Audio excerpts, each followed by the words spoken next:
And welcome to another RSR. Tonight I'm reviewing Toronto FC 1, Chicago Fire FC 2, MLS 2025 Week 4. Toronto FC loses to the Chicago Fire, coached by Greg Berhalter. That's the probably least insulting part of this match, but it's definitely insulting.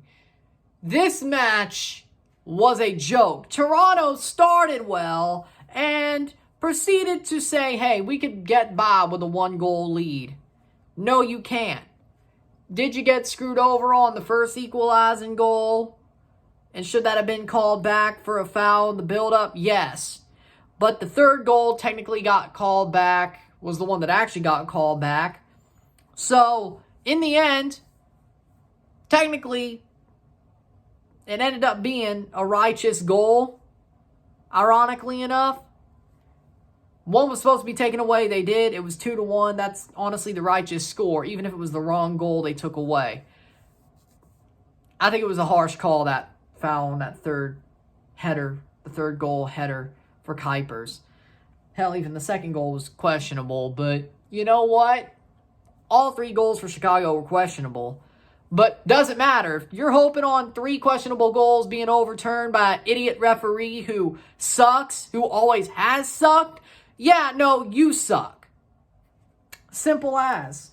But then again, there's so many problems with this team. I'll get to them. I'm about to crash out. But let's talk about the game first for a slight moment. Not much to talk about. That's the good news. Won't be like 10 minutes about the game and 15 minutes of me losing my mind. No. Goals scored as follows. 11th minute, ball crossed in. Osorio, DeAndre Kerr with an amazing header. Ends up making it 1-0. What a start for Toronto. They did start hot. And then after they got the goal, 1-0, they sat back and said, we can hold on to this. We can hold on to this. We'll be fine. No. 30th minute, Bernardeschi fouled in the run-up. Ball goes to Andrew Gutman. He bangs it in. Good shot. Bernardeschi got fouled in the run-up, but they didn't check it. They actually restarted play a lot quicker than I expected. It's like they knew they screwed up. But who am I kidding? If we're hoping on a referee to make the right call, to save our ass,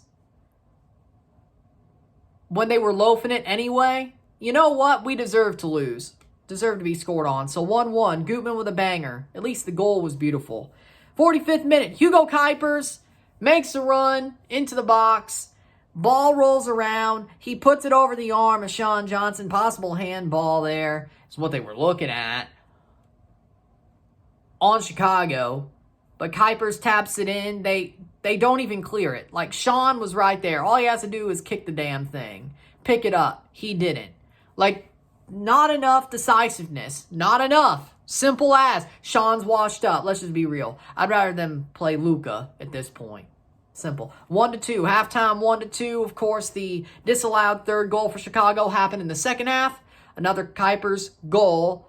Header. Foul on the play. Goals taken away. So, rightfully, the game is 1-2, unlike getting screwed after that, because a goal did get taken away. It just wasn't the one that should have. Did Toronto get hard done by? Yeah, but if being hard done by is the reason you don't get 3 points and that's all you can bank on, you know what? You deserve to lose. You deserve to lose. Simple as. Full time, 1-2. Full time stats, 5 shots to 11, 1 shot on goal to 4. Yeah, Toronto only got 1 shot on goal. The goal!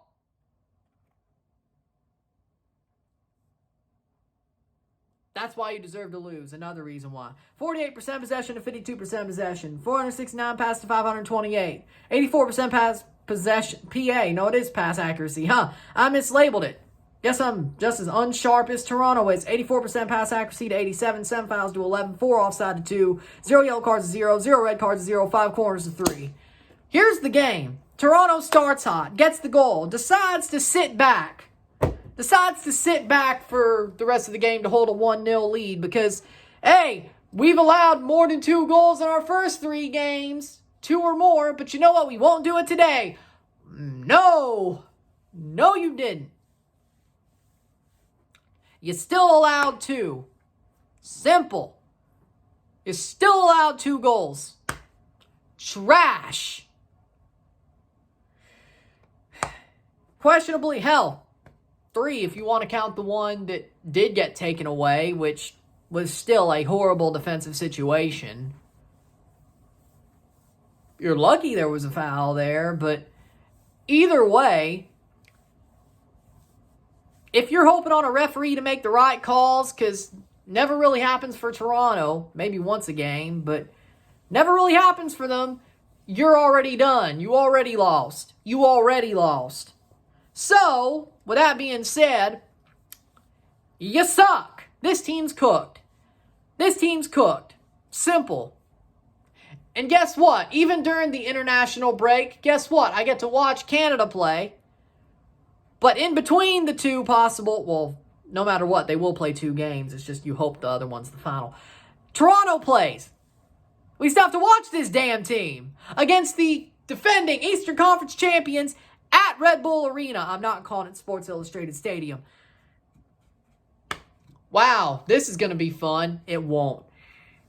By the way, this team lost to Greg Berhalter. I don't know if the Chicago team is actually good for once, for the first time in freaking 7 years, or we're just shit. Probably both. They did come back last week, but I'm going to probably lean more towards Toronto shit. Guess what? This team weakly played the rest of this game. They got the lead, sat back and said, that's good enough for us. We'll hold on to it. You don't. To Chicago. No, you got to go for it more. And then, when you're down, yeah, you got a couple of shots off, but nothing on goal. Like, Chicago, I wouldn't say dominated, but I say they definitely controlled the game after they got the equalizer, which was bullshit, but they got the equalizer. Then they got the leading goal, went to the half, which at least good for you is that you had the half to work on something and you didn't. Now, Ola Brynhildsson's hurt. He caught a knock in pregame, of course.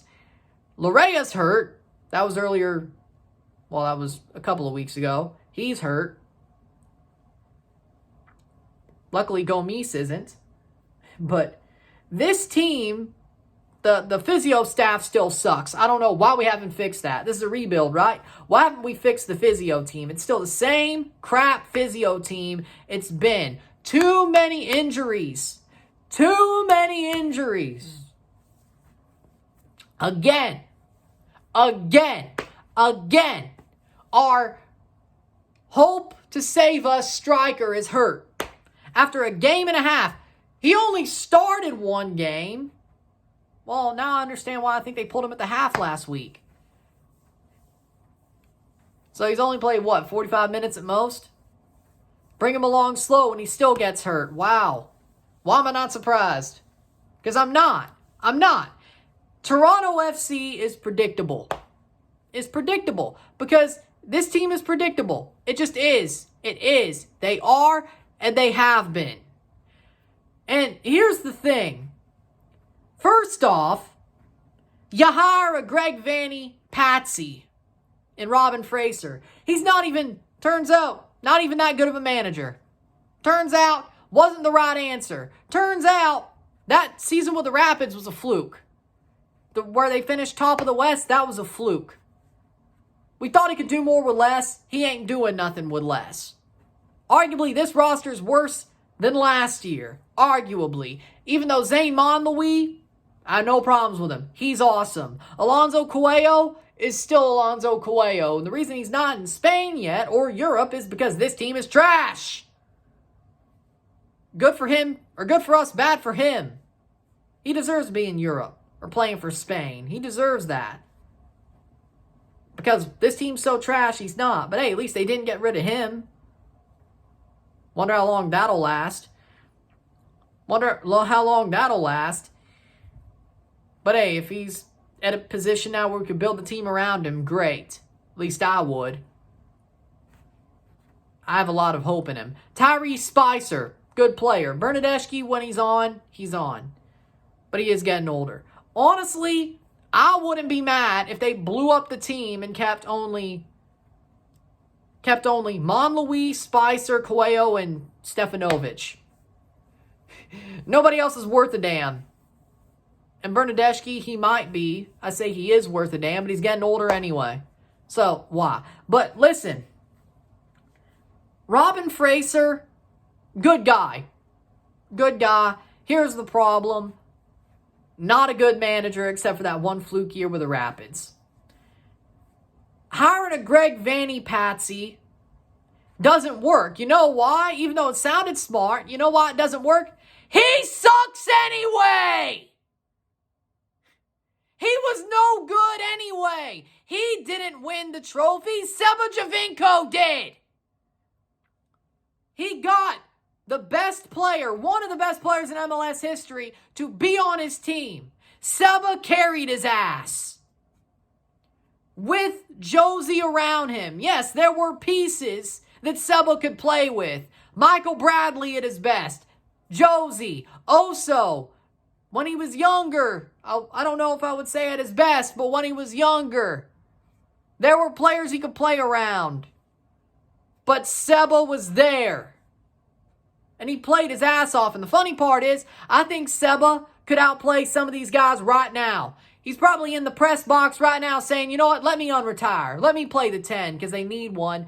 And he probably still runs circles around some of these guys. Ironically enough. But Vanney was lucky to have Seba. And they won. And they were one of the best teams in CONCACAF, if not the best. Just because we lost that Champions Cup, I still think we were the best. But either way, at the time, we were the best. At the time, we were the best. But that was because of Seba. Right? Not Greg Vanney.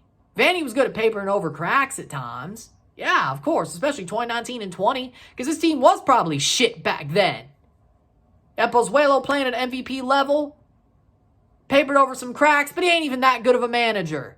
Okay? He's not even that good. He's not special. It's not like you had this great European manager who won you something and somebody was on his staff and you're like, well, we can't get him back, but we might as well hire this guy. No! And then, Vanney got lucky again. This Galaxy team, without Ricky Puig, isn't even that good. Ricky Puig, again, like Seba, walks into LA. He finally gets players around him that are worth a damn. But he still carried that team when they didn't. But they finally got players around him that were at least worth a damn. Like when Josie was in Toronto. They got a guy like Paintsel. They had Joveljic. They had Peck. And guess what? They won. They finally won. He got lucky again. Then, here's the bad news. Ricky Puig blows his ACL. Sadly enough for Vanney, he won't be able to go on a CCL run after Tigres this time because he blew out his knee. And Joseph Paintsel, he might be good enough to beat Tigres. Is he healthy? Will he be healthy? I don't know. But basically what I'm saying is this. When you hire an acolyte of the guy who was lucky just to go back to being good, yeah, that doesn't really work. When he only had one good season himself. He was horrible at Chivas USA. That was Chivas USA, fair enough, mulligan. But the season before 21 sucked. And after that, sucked. They fired him for Chris Armas. Remember what he did? And arguably Armas is better right now. Partially, Armas got screwed over by the fact they probably wanted him to fail because they wanted Bob Bradley. And then Bob Bradley blew up in their face, which I find funny because he was never that good anyway. Point being is this. Just because the other guys were crap doesn't make Vanney look that better. Or it shouldn't. It shouldn't, but it does. And that's why Robin Fraser's here, because everybody else was shit. Before and after Vanney. And turns out Fraser is just like the rest. Shit. Because at least his cope was, oh, he did a lot with less, because look at that 2021 Colorado team. Top of the West with nobody.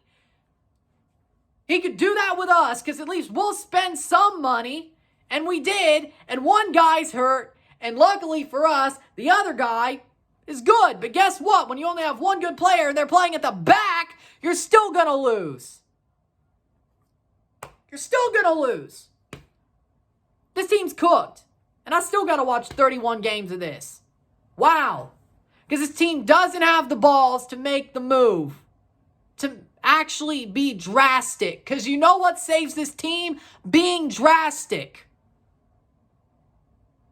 Being drastic. Because Robin don't have the answers. I know who has the answers, and it ain't him. But maybe the answer is just let this blow up in his face and just gut everything. Maybe that's the actual answer. But if you want to rebuild on the fly, I know somebody who actually has the answers. It ain't him. I'll tell you that much. I'll tell you that much. He don't have the answers. He don't. He don't.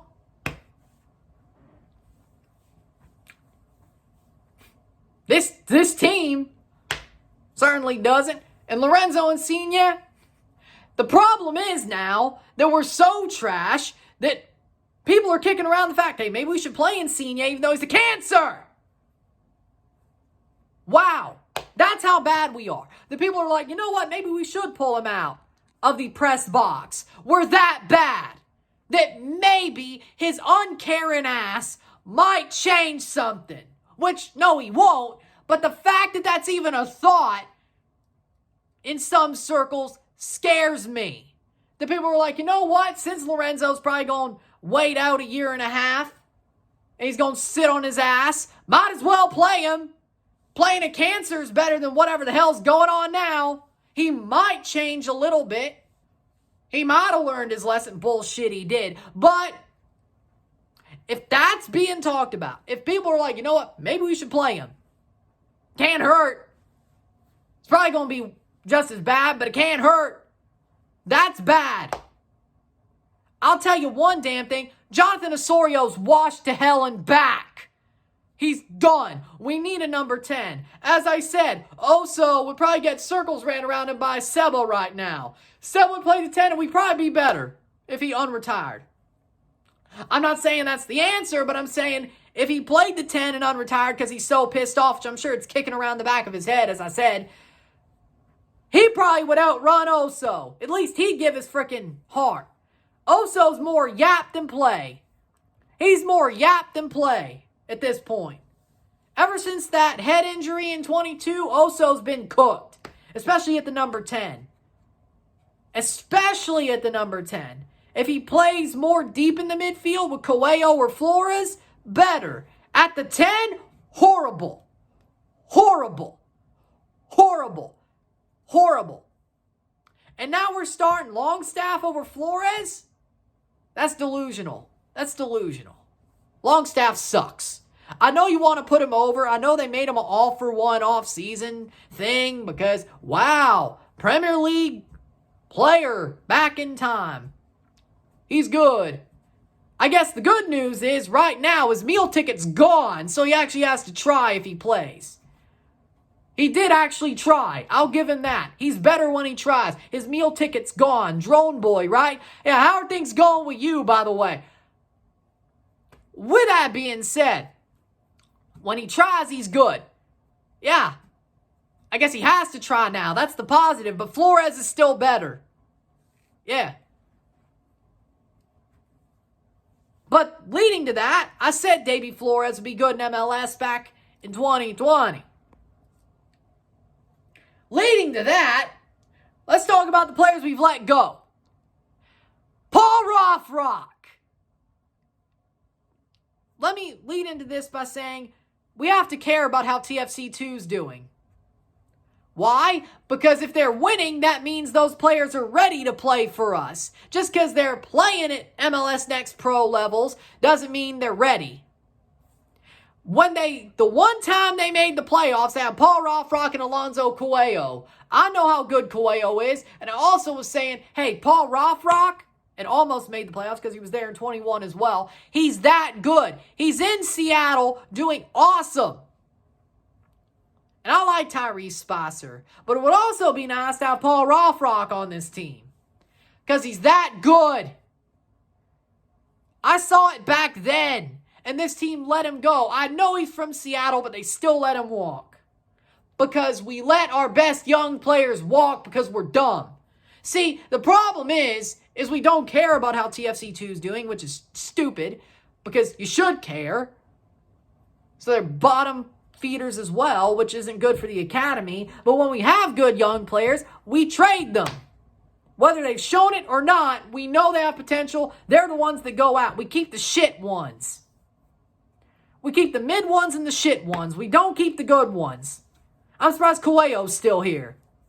That's why I'm surprised he's still here, because he's really good. But Jaquil got turfed. Never got a chance, got turfed, because he's actually good. Jaden Nelson goes to Europe, comes back, plays for Vancouver, one of the best players in the league. Surprising. Give him a chance, but we kind of do, but we didn't. Especially not in his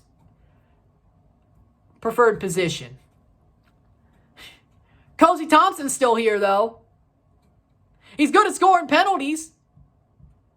That's probably a useless skill considering the Leagues Cup change, and we're not going anywhere to have a penalty shootout that matters. Say, well, I mean, he missed it, the Can Champ final. Fair enough, but the one thing we might need, he's good at, but we don't need anymore because we suck. Wow.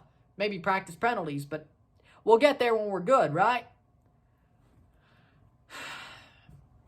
Like this team, front office, I don't know if I want to blame Jason and Pelly and Marco and Seba. I don't know if I want to blame them, but I guarantee you this is a joke. It's still a joke. It's still a joke. We're going to be possibly worse this year the way things are going than we were in 2023. And that was disaster. You want to win? Be drastic, because that's the only way things are going to change. Man of the match, Hugo Kuipers. Good job for him. With that being said, if you like this video, like it, share, subscribe. You know what it is. Tell your friends. Hit that like button. Hit that subscribe button. Hit that bell notification. Once subscribed. Send stats on all live streams. Comment on this video. Put this in playlist. Share with friends and family. All that great stuff. I'll see you tomorrow at 3:30 Central for the Portland Timbers versus LA Galaxy game. Domingo Futbolero. Hopefully it's better. And since I talk shit on Vanny, I guess the Galaxy are going to whip the Timbers' ass because that's my luck, right? That's my luck, right? Yeah, probably. But with that being said, I hate that I woke up this early to watch this game. I wish I overslept. With that being said, call the Pirate. Y'all got to be drastic. Call the Pirate. I'll see you later. I'll talk to you tomorrow. I'm Ryan and I'm out. Peace.